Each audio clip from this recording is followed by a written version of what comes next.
ఒక వాల్ కట్టారు. అప్పుడు మేము కట్టింది 18 అడుగులు కట్టాం.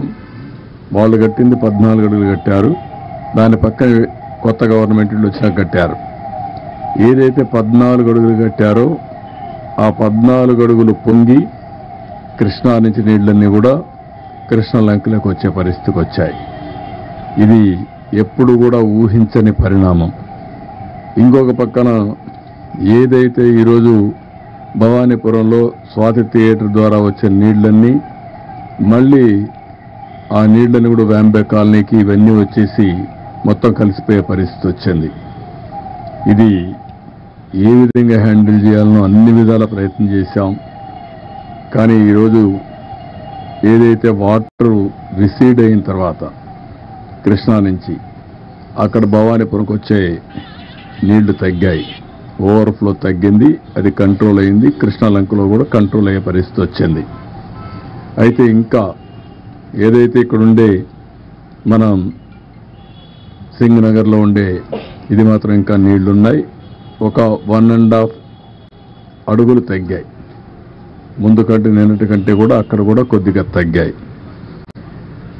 అయితే నిన్న సాయంత్రం నుంచి అన్ని విధాల ప్రయత్నం చేశాం. నేను వస్తానే ఇమ్మీడియట్గా కేంద్ర మంత్రికి కూడా ఫోన్ చేసి ఎన్డీఆర్ఎఫ్ను పంపించమన్నాం.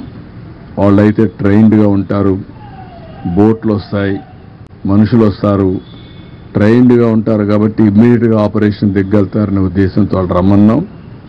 ఇప్పటికే నిన్నటికే చాలామంది వచ్చారు. ఈరోజు ఉదయానికి వచ్చారు, ఈరోజు కూడా కొంతమంది వస్తున్నారు. రేపు ఉదయానికి అంతా 30 టీములు, టీముకు 4 బోట్లు అంటే 120 బోట్స్తో రేపు ఆపరేషన్ చేసే పరిస్థితికి వచ్చారు. వీళ్ళు కాకుండా మన దగ్గర ఉండే ఫిషరీస్ డెవలప్మెంట్ కార్పొరేషన్లో ఉండే బోట్లు తీసుకున్నాం. అవి కూడా ఒక 30-40 బోట్ల పైన 40-50 దాకా తీసుకున్నాం. అవి కూడా ఆపరేషన్కి పెట్టాం. ఈరోజు ఇవన్నీ చేసి చాలా వరకు కొంతవరకు రీచ్ అయ్యాం. ఇంకా చివరి ప్రాంతాల్లో రీచ్ కాలేకపోయాం. నాకు కూడా చాలా బాధ ఉంది.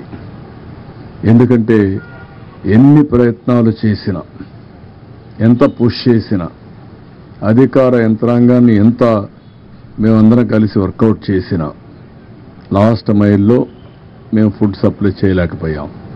దానికి కారణం వచ్చిందంతా కూడా బిగినింగ్లో ఉండే వాళ్ళల్లో ఎమోషన్ రావడం, వాళ్ళకు కూడా అవసరం రావడం, అక్కడి నుంచి ఎక్కడికక్కడ వాళ్ళు ఫైట్ చేసి తీసుకునే పరిస్థితి రావడం, లాస్ట్ మైల్కి రీచ్ కాలేకపోవడం. ఎవరు పోయినా బిగినింగ్లో ఈ పక్క చేసుకుంటూ ఇటే రావడం జరిగింది.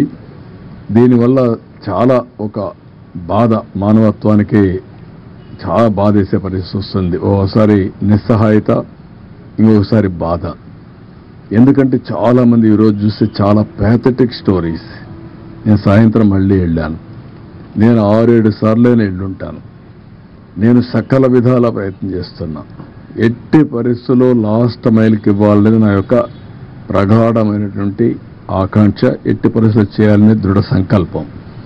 కానీ ఎన్ని చేసినా చేయలేకపోతే ఈరోజు నేను చూస్తే ఒకసారి చాలా బాధేస్తుంది. ఒక అతను 1 సంవత్సరం అబ్బాయి తీసుకొని వచ్చాడు. తీసుకొని వచ్చి ఏడుస్తున్న దగ్గరికి వచ్చి, నా భార్య వదిలేసి వచ్చాను ఈ పిల్లవాడి కోసరం, వీడిని బతికించుకోవడం కోసరం నేను భార్యను కూడా వదిలిపెట్టి ఇక్కడికి వచ్చాను, పలానా ఇంట్లో ఉంది, నా భార్యను తీసుకురండి అని చెప్పి ఏడ్చే పరిస్థితికి వచ్చాడు. ఒక పెద్ద ఆయనైతే వైఫ్, డాటర్, మా ముందరిని ఆ వైఫ్ పెయింట్ అయిపోయే పరిస్థితికి వచ్చింది. ఆవిడ్ని తీసుకురావడానికి సమస్యలు, ముసలవాళ్ళు నడవలేరు, బాగా వర్షపు నీళ్ళు తడిచిపోయారు. తడిచిపోయిన తర్వాత బట్టలు కూడా లేవు, రోడ్డు మీద కూర్చునే పరిస్థితికి వచ్చారు. అవన్నీ చూసినప్పుడు ఎంత నిస్సహాయ స్థితిలో ఉన్నాం, ఎంత బాధాకరమైన పరిస్థితిలో ఉన్నాం అనే బాధ కలుగుతుంది. అందుకే ఈరోజు మళ్ళీ ఆలోచించాం. ఈరోజు స్పష్టంగా 32 డివిజన్లకి 32 సీనియర్ ఐఏఎస్ ఆఫీసర్లు పెట్టాను. అదే మరిగా 149 గ్రామ సచివాలయాలు కార్పొరేషన్లో ఉన్నాయి.